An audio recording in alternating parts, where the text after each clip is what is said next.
Hello, সবাইকে আরও একটা নতুন ভ্লগে জানাচ্ছি অনেক স্বাগত।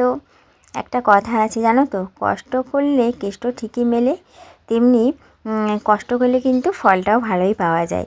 একটা সময় দেখো প্রত্যেক দিন এই গাছে জল দিতাম, সিম গাছে, আজ দেখো ফুল থেকে ঠিক ফল পেয়েছি, ছোট্ট ছোট্ট সিম ধরেছে। আর এই দিকে দেখো আমাদের শখের কুমড়ো গাছে আমাদের একটা মাত্র শখের গাছে একটাই কুমড়ো ধরেছে। আর কুমড়োটা অনেক লুকিয়ে চুরিয়ে রেখেছিলাম, কারণ এই কুল গাছের গোড়াতেই হয়েছে। এবার অনেকে আসে কুল কোড়াতে, এবার কার মন কীরকম সেটা তো ঠিক বলা যায় না। এবার কেউ যদি কখনো লোভে পড়ে নিয়ে চলে যায়, ওই কারণে আমার বর এই কুল গাছের ডালগুলো দিয়ে রেখেছিল, যাতে কারোর চোখে না পড়ে, কেউ নিয়ে চলে যেতে না পারে। দেখেছো, দেরিতে হলেও, হ্যাঁ মানে একটা হলেও কষ্টের ফল কিন্তু ঠিক পেলাম। এই যে একটা মাত্র কুমড়ো হয়েছে, আর কুমড়োটা অনেক বড় হয়েছে আর ভারী হয়েছে, প্রায় 2.5-3 কিলো তো হবেই। আমরা ভীষণ খুশি গাছের ফল পেয়ে। গাছের ফল যে কোনো হোক, যেমনই হোক, কি মজা লাগে না বলো তো। দেখো কুমড়োর সাইজটা কত সুন্দর হয়েছে, আর দেখে মনে হচ্ছে যেন তরমুজ। এখনও হতো, কিন্তু ওই ভয়েতে তুলে নিলাম যদি কেউ নিয়ে চলে যায়। আসলে না দুপুরবেলায় করে অনেক কেউ কুল পাড়তে আসে। এবার কেউ যদি বাই চান্স নিয়ে চলে যায়, আমি কেঁদে মরে যাবো। ওই আর পাকও ধরে গেছে, ওই জন্য বলে আমাকে তুলেই না বাবা। ওই এসে বলছিল তুলবো, আমি নিয়ে নাও।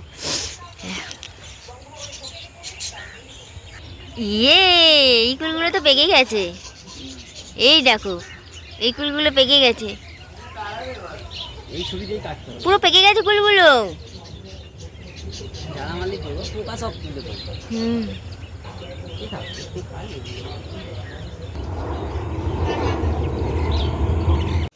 ঘড়ি কাটা অনেকটা গড়িয়ে গেছে। বর শ্বশুর সবাই খেয়ে কাজে চলে গেছে।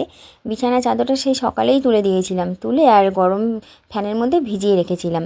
সেটা কেচে মিলেও দিয়েছি, শুকিয়েও গেছে, কিন্তু চাদরটা পাতার সময় হচ্ছিল না। এখন গিয়ে ফাইনালি একটা চাদর পেতে দিলাম। আর এই চাদরটা পাতলে না বিছানাটা আরও বড় বড় লাগে, একদম টান টান হয়ে থাকে। এই চাদরটা খুব একটা ঘাঁটে না, বিছানাটা ঘরটা দুটোই বেশ ভালো লাগে। প্রিন্স পাখিটাকে দেখতে পাচ্ছ তোমরা, সজনে ফুলের মধু খাচ্ছে। কি ছোট, উড়ি বাবা, এত ছোট। ফোনে তোমরা বড় দেখছো, কিন্তু কি যে ছোট পাখিটা, কি ময়ূরের মতন কালার, ময়ূর পাখির মতন একদম। ওফ ওফ ওফ, হেভি লাগছে, হেভি লাগছে, দারুণ দারুণ, ওয়াও।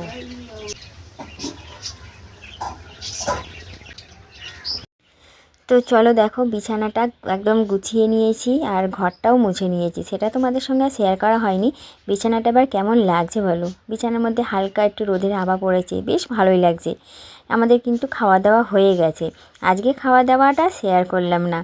খাওয়া দাওয়া সেরে চলে এসেছি রান্নাঘরে। আজকে দারুণ একটা জিনিস বানাবো বরের আবদারে। গতকালের ব্লগতেও দেখেইছিলে, বর 1.5 কিলো দুধ এনে দিয়েছিল গাজরের হালুয়া বানাবো বলে।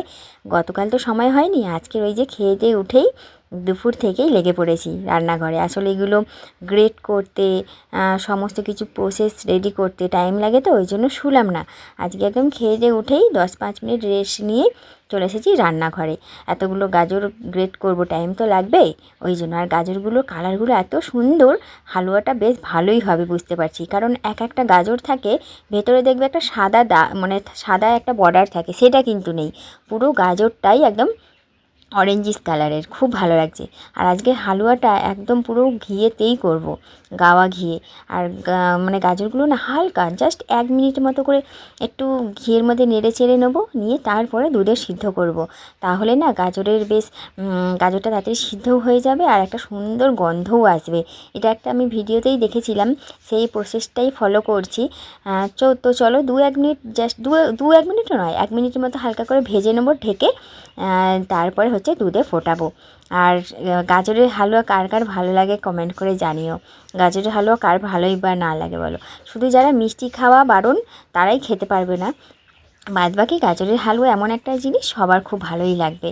গাজরের হালুয়াতে দেওয়ার জন্য ওই যে শুকনো খোলায় ভেজে নিয়েছিলাম এলাচ, সেটাই গুঁড়ো করে নিচ্ছি, গুঁড়ো করে রেখে দিই, লাস্টে এটা একদম নামানোর সময় দিয়ে দেবো।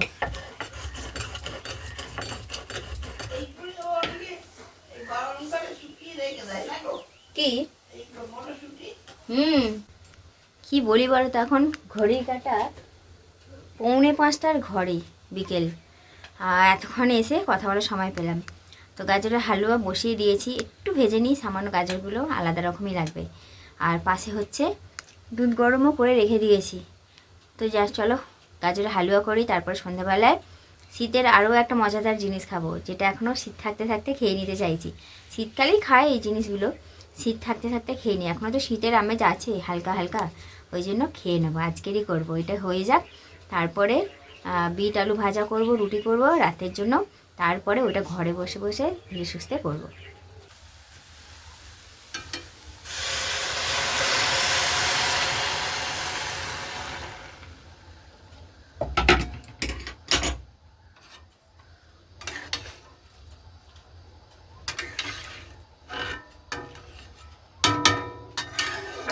ও দুধের কালারটা দেখো কি সুন্দর চলে এসেছে, মনে হচ্ছে না কেশর দিয়েছি। তো এদিকে দেখো ফুটছে কিন্তু এটা। আর পাশে বানাচ্ছি ঘরেই খোয়া, সন্দেশ দেবো না, ঘরেই খোয়া বানিয়ে নিয়েছি, এটা দেবো।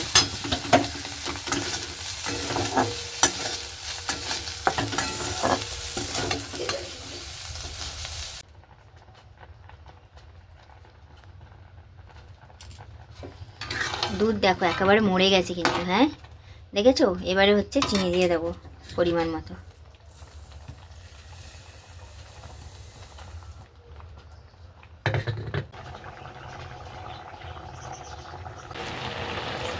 ও আমার তো রেডি হয়ে গেছে গাজরের হালুয়া। এবার হচ্ছে ডেকোরেশনের পালা। এর মধ্যে কাজু কিশমিশও আছে, ঠিক আছে, ঘরে বানানো খোয়া আর কাজু কিশমিশ।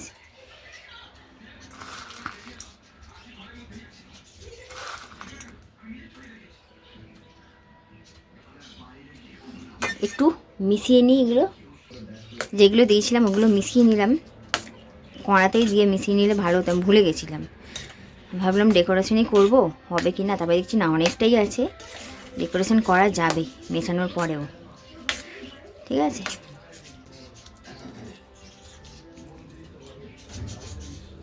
ব্যাস এবার ডেকোরেশনের পালা।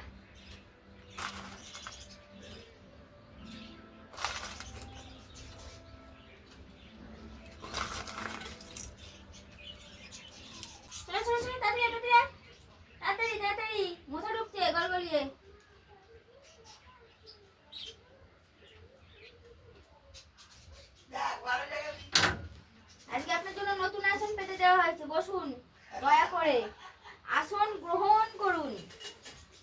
হ্যাঁ আপনি বসে আমাদের উদ্ধার করুন। আজকে আপনার নতুন আসন দেওয়া হয়েছে, বসুন। হ্যাঁ তো চলো, এই হচ্ছে রান্নাঘরের দশা, ঠিক আছে। রাতের জন্য এই যে বিট আলু কাটা হয়ে গেছে, এটাও এখন ভাজবো, ভাজা বসিয়ে দিয়ে সন্ধে দেবো। আর এই দেখো আমার গাজরের হালুয়ার ফাইনাল লুক। তোমাদের কেমন লাগছে বলো, কি গো বলবে না? এত কষ্ট করে ভালোবেসে বানালাম, বলো বলো বলো। অনেকক্ষণ পরে কিন্তু ফিরে এলাম, আমার অনেক কিছু কাজ এগিয়ে গেছে। বিট আলু ভাজা হয়ে গেছে, সন্ধে দেওয়া হয়ে গেছে, মাকে চা করে দিয়েছি, দিয়ে এই সেই লোভনীয় খাবার বানাতে বসেছি। তোমাদের বলেছিলাম না শীতকালের আরও একটা লোভনীয় খাবার বানাবো, এই হচ্ছে সেই লোভনীয় খাবার। আসলে বাঁধাকপির ভাপা পিঠে করছি। আর বিয়ের পর থেকে কখনো দেখিনি আমার শাশুড়ি এই পিঠে পুলি বানাতে, কারণ আমার শাশুড়ি বানাতে পারে না, নাকি এরা খেতে পছন্দ করে না, কিছুই জানি না, কিন্তু কখনো আমি দেখি না পিঠে পুলি আমার শ্বশুরবাড়িতে হতে। কিন্তু আমি ভীষণ ভালোবাসি জানো বাঁধাকপি পিঠে খেতে, কিন্তু কী করবো বলো, এরা খায় না বলে কি আর নিজের ইচ্ছাটাকে শখটাকে মেরে দেবো। ওই জন্য আজকে সকালে বাঁধাকপি তরকারি রান্না হয়েছিল, মাকে বলেছিলাম যে একটু রেখে দেবেন, ওবেলায় পিঠে বানাবো, ওই জন্য অল্প স্বল্প করেই করছি। এবার খায় না তো কী করবো, যেহেতু আমি বানাচ্ছি খেতে তো হবেই, বলবে এক পিস দু পিস হলেও খান, ওই জন্য অল্প করেই বানাচ্ছি। প্রথমে হচ্ছে একটু গ্যাসে গরম করে নিচ্ছি কড়াটা বা জলটা, তারপরে ঘরে জনতায় বসে বসে করব। আসলে গ্যাসে তো পড়বে, ওই জন্য জনতায় বসে ঘরে করে নেবো। তো চলো সঙ্গে থাকো। আর তোমাদের কার কার পিঠে খেতে ভালো লাগে কমেন্ট করে জানিও। আমার তো এরকম ভাপা পিঠে, বিশেষ করে বাঁধাকপির ভাপা পিঠে ভীষণ পছন্দ, ভীষণ ভালোবাসি খেতে। আমার এটা হলে আর কিচ্ছু লাগে না, সারা দিন যদি ওই একটা একটা করে খেতে থাকি না যখন তখন, আমার ভীষণ ভালো লাগে। ওই যে বললাম যেহেতু আমার শ্বশুরবাড়ি কেউ পিঠে খায় না বা খায়নি, ওই জন্য আমার বড় পিঠে খেতে জানে না, ও আমাকে বলে শুধু আমার জন্য করে দেবে। বাঁধাকপির আমি খেতে পারবো না, ভালো লাগে না, ওর জন্য শুধু কটা করলাম। তো আমি খেতে বসে গেছি, গাজরের হালুয়া নিয়ে নিয়েছি, বিট গাজর ভাজা আর রুটি, দুটো রুটি খাচ্ছি, আর ওখানে পিঠে তৈরি হচ্ছে গরম গরম, ওখান থেকে কিছু নিয়ে খাবো। গাজরের হালুয়াটা দারুণ বানিয়েছে, একদম মনের মতন। সব কিছু পড়েছে তো একদম দারুণ। শুধু ঘিয়ে সব কিছু করেছে। দারুণ হয়েছে বম। আমি এখনো বলে শেষ করবো না, আমি এখনো খেয়ে দেখিনি।